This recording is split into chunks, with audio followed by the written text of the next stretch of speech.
Know your Lord. We learn about his names and his attributes. Know your Lord. What he approves and disapproves. Know your Lord. Belief in all things that he has brought forth. Know his oneness, Lord. Know Your Lord, part of the Right Belief series by Sheikh Kareem Abu Zaid, right here on Sunnahfollowers. Being taught by Ustada Layla Nashiba as she lays down the foundations to get you together. Learn about your Lord. Know your Lord. Streaming on all major platforms. Channel Sunnahfollowers. Assalamu alaikum. Get to know your Lord. First part of the Right Belief series by Sheikh Kareem Abu Zaid. This dynamic literary work of art's main goal is to revive an understanding the names and attributes of Allah. And understanding the name and attributes of Allah will elevate our faith, strengthen us, and keep us steadfast. This wonderful book is now available in an audiobook format and can be found free of charge on YouTube, channel Kareem Abu Zaid. Get to know your Lord. You have nothing to lose. To find myself on here, I couldn't find myself. Okay, Ina alhamdulillah wa salat wa salam ala wa rasulullah. I want to welcome everybody to our series on the sacred bonds of marriage. That's what this class is about. The sacred bonds of marriage. And today we're going to get into some nitty-gritty discussion. We're going to speak about the role of the Wali, or the role of the guardian. And this is a big problem today. A lot of the Muslims don't understand that there is no marriage without a guardian. The woman has to have a guardian. It doesn't matter if she's a virgin, a non-virgin, if she's young or 110 years old. Even a woman old as me, I can't even get married without a guardian. The only difference is that for us older women, we can't be refused marriage either. That's the only difference. Allah, as we talked about in our 6 o'clock class, Islam is a balanced. Allah is the one who has proportioned everything into balance. Allah doesn't give too much power or too much authority to anyone or anything. You know, a woman cannot get married without a guardian, you know, and a guardian cannot deny any woman really marriage. If she wants to get married, he has to look for a husband. But when she's an older woman, such as myself, who's been married before and knows herself, then you can't deny me. I can pick my dude. Nothing you can say. That's the only difference. And one of the, I'm laughing about it because I just had this discussion with one of the new shahadas here. She's laughing too. Yeah, we were just talking about that. That's why I'm kind of a little bit late. I was eating and she texted me. She was telling me that this sister's a new convert. Her son, okay, yeah. She just texted again. Yeah, her son is her guardian. Wait a minute. Her son is her guardian. And she was telling me how, you know, she's been Muslim for about 6 or 7 months, heard about Islam for years because her son had been trying to get her to convert to Islam, which she finally has, alhamdulillah. And she's an elderly woman. She's older than me. Now, y'all know that's elderly. I'm 63. So that can tell y'all she's older than 63. She's really an elderly lady.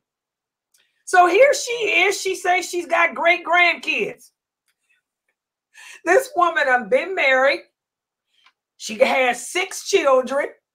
She got 25 grandkids. She got 7 or 8 great-grandkids.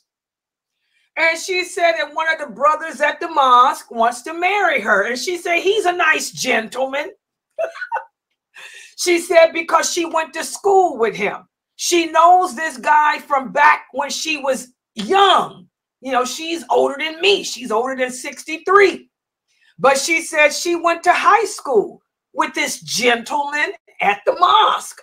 And the gentleman was, you know, surprised to see her come to the mosque. He said, oh my gosh, so-and-so. And she said, so-and-so. And wow, how have you been? It's been years. And she said she dated him. They dated in high school. Now, isn't this a beautiful love story? That just goes to show Muslims have beautiful love stories to share too.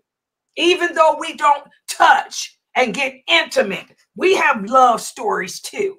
So she said she met him at the mosque. She said he's a gentleman that she used to date back in the day, about 1,000 years ago when they were in high school. So she said he just got down to the point. He told her, you know, I never forgot you all these years. I always wondered what happened to you. And she said, well, I heard you've been married about 3, 4, 5 times. He said, yeah, and I got kids, but none of the marriages worked out. And she said he told her, I never could find anyone like you, because that was her first love. And he was her first love. She was his first love. So he said, well, since you're Muslim, let's just go ahead and try it again.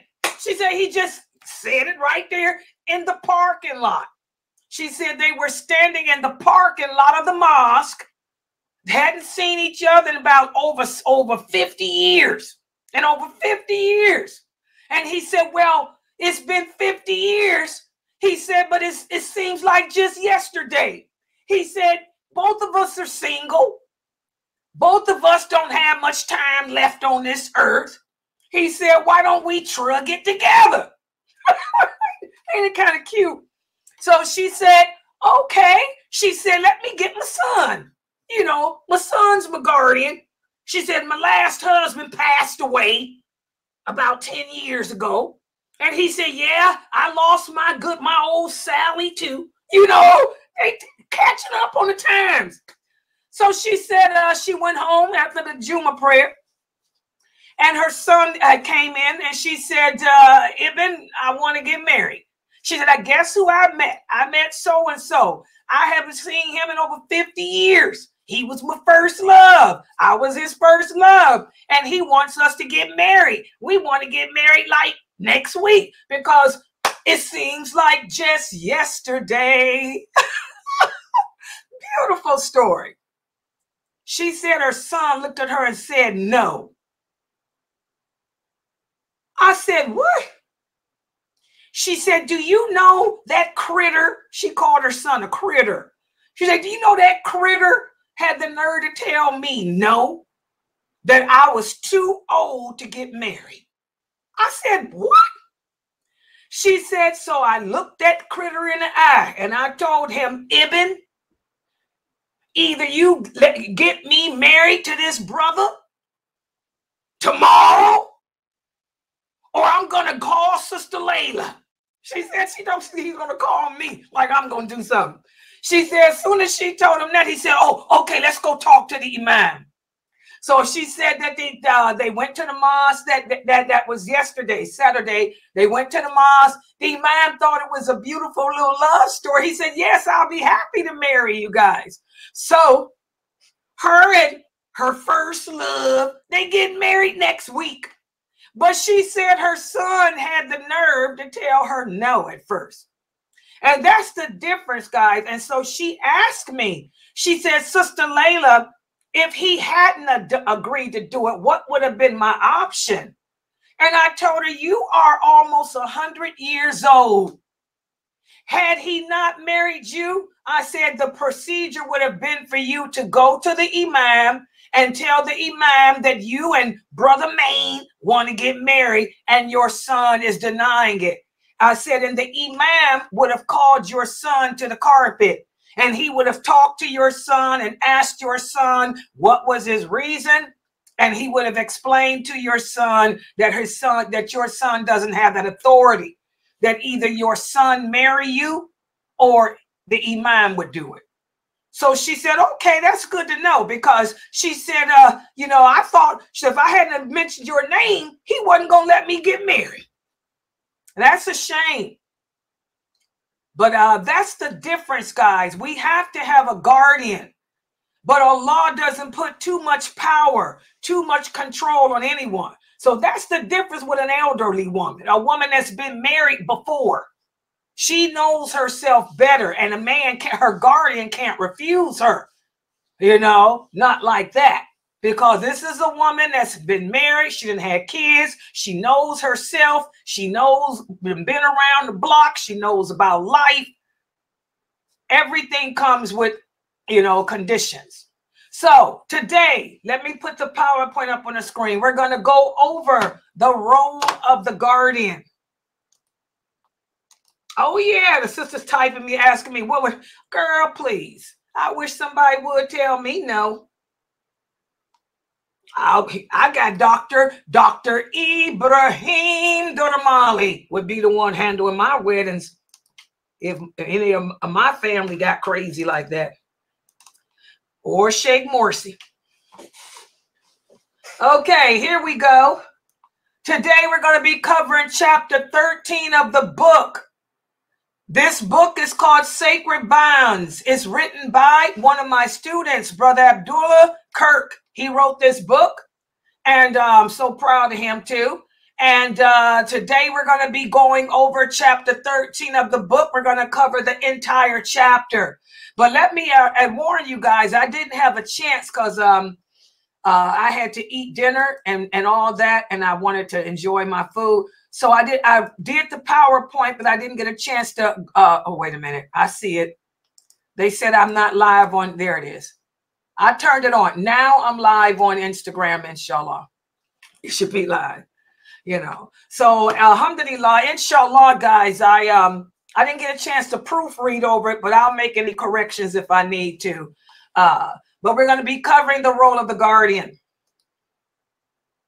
Everybody can see? Alhamdulillah.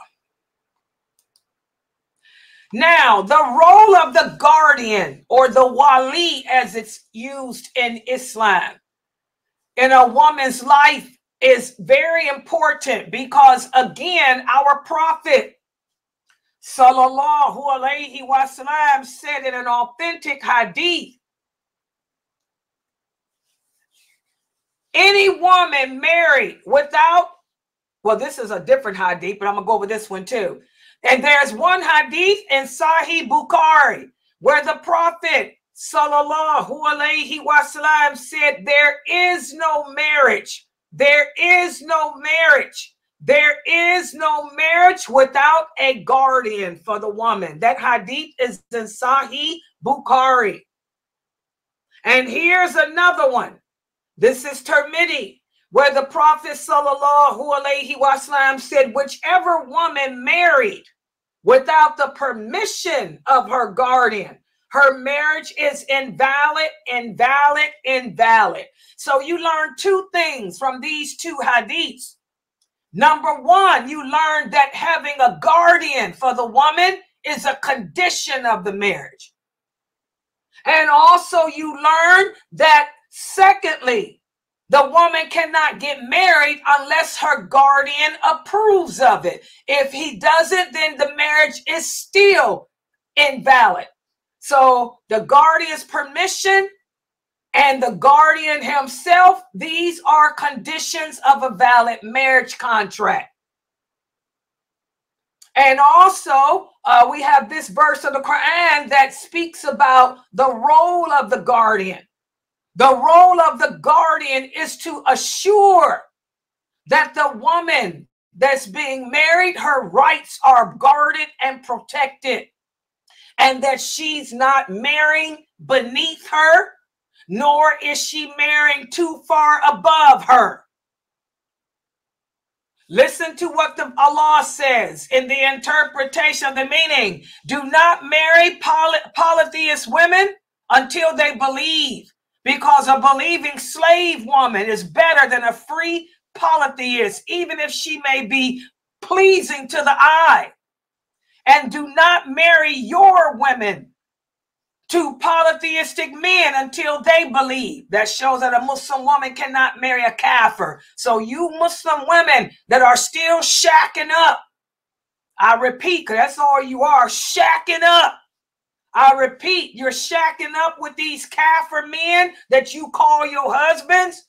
You are not married. You are a fornicator. You are a fornicator. And here's your dalil. You know, nor can a believing woman be married to a polytheistic man until they believe, because a believing slave man is better, even if the polytheistic kafir man is pleasing to you. Because these people invite you to the hellfire when Allah invites you to paradise and forgiveness. So you can see in this verse here, not only is Allah letting it be known that it's forbidden for Muslim men to marry pagan women, and it's also forbidden for Muslim women to marry any man who is not Muslim. Not only is this verse telling us that, but it's also saying that, again, it's the job of the Wali. That's the Wali, the guardian over the woman's job, to assure that these conditions are met. Because women fall in love with the idea of love. He could be a kafir. He could be a monkey man. It don't matter. They'll fall in love with him because love, love, love makes the world go round in a woman's head. Women are emotional. That's why men are the guardians over them, because men are less emotional than women. So that's the number one role of the guardian, to make sure that, first of all, the man that the woman is marrying is upon the same belief system as her. That he is her equal Islamically too. What does that mean? That means that why would I marry a man? I mean, a lot of people ask me, yes, I mean, there's nothing in Islam that say that a person that's born Muslim can't marry a convert. It happens. Okay. But I personally, I'm not going to marry any man who doesn't know more than me. I'm sorry. Because the man has to lead me. So it's the guardian's job to make sure that whoever the woman is marrying, that he's on her level spiritually as well. That's the most important thing. So the guardian makes sure that whoever is seeking that woman out is righteous. He's on her level spiritually, emotionally, and all of that. That's the job of the guardian. And also you see also from this verse that the guardian is the protector over the woman. If you are the Wali over a woman, you got to protect her rights, protect her interests. You're supposed to do the background check on these men. Do the background check to make sure these men are not criminals, that they're not convicts. You have to do the background check to make sure that these men can provide for her and maintain her. This is why, what guardian in his right mind would marry his daughter or his mother or his sister to a man who's in prison? Because a man who is in prison is unable to fulfill his obligations. He can't provide for her. He cannot maintain her. He cannot physically satisfy her. And he definitely can't protect her. So this verse serves as a reminder, you know, of keeping all of this in mind. You know, you are her protector. You are her investigator. You're supposed to investigate these men that are looking into marrying your daughter, your mother, your sister, or whatever. And again, something that I tell you all the time, just like a man can't tell you how to be a woman, that's why it behooves me that you Muslim women rather learn your deen from a man. I'm sorry. Can't no man tell you how to be a woman better than a woman can. And just like no man can tell me how to be a woman, all he can do is give me his perception of what he wants a woman to be. The same for a woman. I'm a woman. I can't tell you how to be a man. That's why every child needs a father, especially those male children. You sisters that keep your sons from being with their fathers, shame on you. You can't give a son what his father can because you can't teach him how to be a man. Okay? Men come in different types and different degrees. Some men strive for righteousness and live their lives seeking the pleasure of Allah, adhering to all of Allah's laws and commands. But then there's other men who are players. Then you got the players. And then you got the players. Only a man can see through another man, just like only a woman can see through another woman. Men are often charming. Men can use their charisma. They can use the tone of their voice, their accent. They can sugarcoat words to mislead you. But another man can see through that game. Another man can tell if the man is full of crap. So that's why you have to have a guardian. And that guardian should be someone who loves you unconditionally. That's why you sisters cannot fire your father, because no man on this planet will ever love a woman unconditionally but her father. He'll accept you for all the faults you got, and he'll have your best interests at heart. Okay? So that's the job of the guardian too. Not only is it the guardian's job to investigate the man, the potential husband to be, to make sure that he's righteous, to make sure he's not a criminal, to make sure that he can provide and maintain. Oh yes, the guardian, not you. You women ain't supposed to do nothing except sit back and wait. It's your guardian's job to check how much money this guy got, what job he has, how much money he makes, where does he live, what do the people say about him, does he have AIDS? Oh yeah. Does he have AIDS? Let me check his my chart. Oh yeah, nowadays you got to do my chart checks. Oh yeah. We got a problem in Pennsylvania. That's your guardian's job to do all of that. And if your guardian is a righteous man and fears Allah, he'll be strict when he does this. And he'll be a shield for you. But the problem is, it's hard to find a good guardian.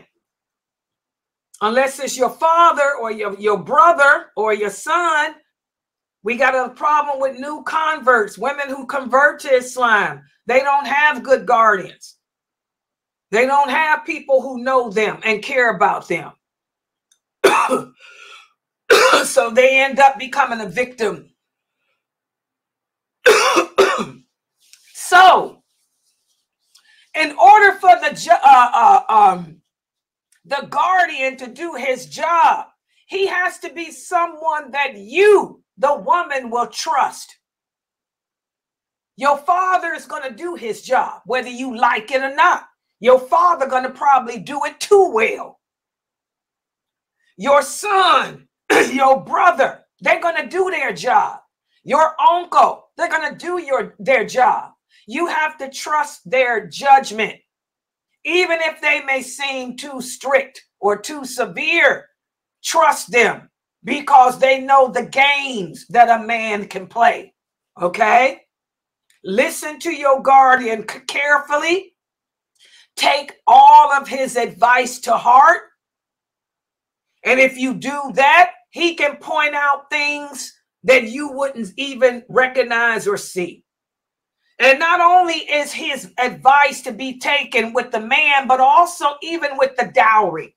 And I'm going to add that here. This is not in a book, but I'm going to throw it in there.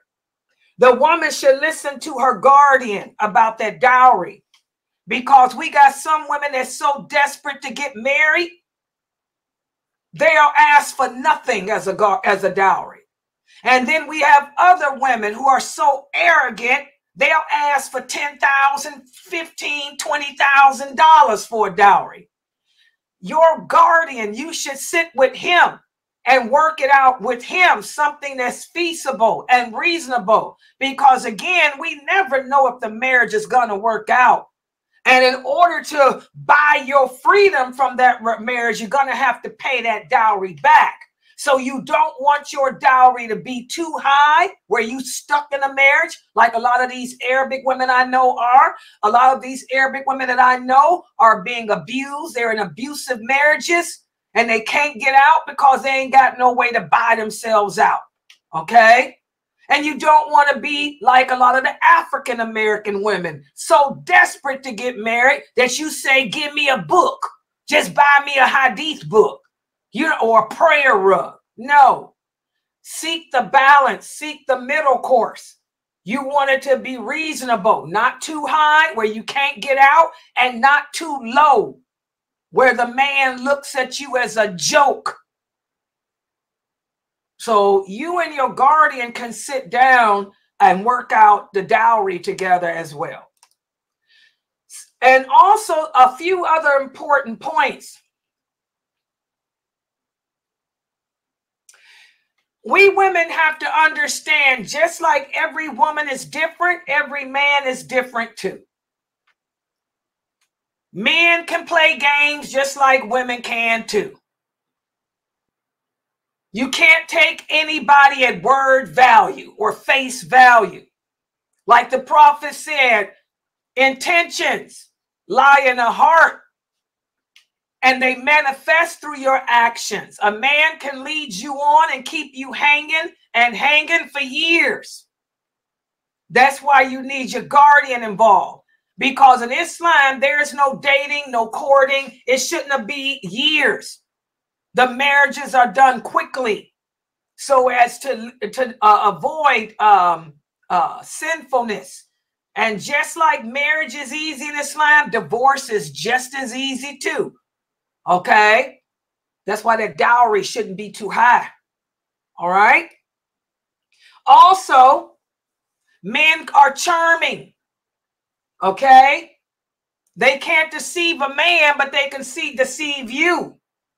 So your guardian has to evaluate the men, run the background checks, and don't stop your guardian from doing that. Don't tell your guardian that he's going too far to ask how much the man got in his bank. Men know the games that men play. A man can pretend. We got the scrubs out there. A scrub. You know, they can pretend to be rich and have this, and women get conned. So if your guardian wants the man to show his bank account, hey, go with it. All right. And again, guys, the number one thing that your guardian should seek out is righteousness. Money is not all that, but good manners, belief in Allah, practice of this religion correctly, all of that is important. Does he have a history of abusing women? What does the man's neighbors say about him? Do they say that he come from a bad family, a family of thugs? A family of criminals? a family of scrubs. So let your guardian do all that checking out. Because again, if the work is done in the beginning of before the marriage, this is all what leads to a happy marriage. So that's basically all there is to say about the guardian. Again, if you don't have a guardian, your marriage is not valid. If your guardian disapproved of the marriage is not valid. And a woman cannot be a guardian for another woman. The Prophet sallallahu alaihi wasallam said, any woman who arranges the marriage of another woman, they both have the curse of Allah on them. And this is important because there's a lot of Arabic women who do that for a living. Oh yeah, especially on these chat programs. You have these Arabic women claiming to arrange marriages and set you up with a husband, find a husband for you. These are witches. This is witchcraft. The Prophet said any woman who negotiates the marriage of another woman, they have the curse of Allah on them. All right. So I'm going to stop right here.